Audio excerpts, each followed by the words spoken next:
বন্ধুরা, আজকের রেসিপি আলু ঝিঙে দিয়ে বাটা মাছের ঝোল। খেতে দারুণ টেস্টি, অবশ্যই ট্রাই করুন বাটা মাছের ঝোলটি। প্রথমে মাছটা ভেজে তুলে নিয়েছি। কড়াইয়ে সর্ষের তেলে কালো জিরা, কাঁচা লঙ্কা ও পেঁয়াজ কুচি দিয়ে ভালো করে ভেজে নিতে হবে। পেঁয়াজটা বড় সাইজে দুটো পেঁয়াজ দিয়েছি, আর ঝালটা আপনারা আপনাদের মতন দিয়ে দেবেন। ভালো করে একটু সাঁতলে নেওয়ার পরে দিয়ে দিচ্ছি কেটে রাখা আলু। আলুগুলোকে ভালো করে ভেজে নিতে হবে। খেতে খুব দারুণ লাগে। এভাবে অবশ্যই বাটা মাছের ঝোল রান্না করে খেয়ে দেখুন।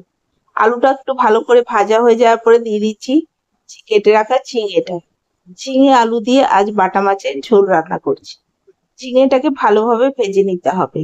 এখন আমি দিয়ে দেব টমেটোর টুকরো। ভালো লাগলে লাইক, শেয়ার, কমেন্ট করতে ভুলবেন না। যারা ফেসবুক থেকে দেখছেন অবশ্যই একটা লাইক দেবেন, আর যারা ইউটিউব থেকে দেখছেন অবশ্যই সাবস্ক্রাইব করে সাথে থাকবেন। এবার ভালো করে আলু, ঝিঙে, টমেটোটা ভেজে নিচ্ছি। ভালো করে ভেজে নেওয়ার পরে এরপরে আমি এর মধ্যে দিয়ে দিচ্ছি স্বাদ মতো নুন, আর দিয়ে দেব পরিমাণ মতো হলুদ আর জিরে গুঁড়ো। এতে কোনো মশলা আমি আর দেব না। এই দিয়ে ভালো করে এবার মশলাটাকে কষিয়ে নেব।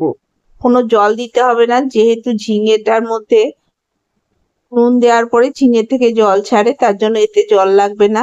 এভাবে ভেজে নিতে হবে, মশলাটাকে কষিয়ে নিতে হবে। ভালোভাবে কষে আসবার পরে দেখুন ভালোভাবে কষে গেছে।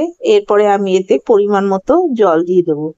জলটা একটু বেশি দেবো, যেহেতু ঝোল করব তার জন্য জলের পরিমাণটা একটু বেশি দিচ্ছি। দেখুন পাতলা করে ঝোল হবে, ওই জন্য জলটা আমি একটু বেশি দিয়ে দিলাম।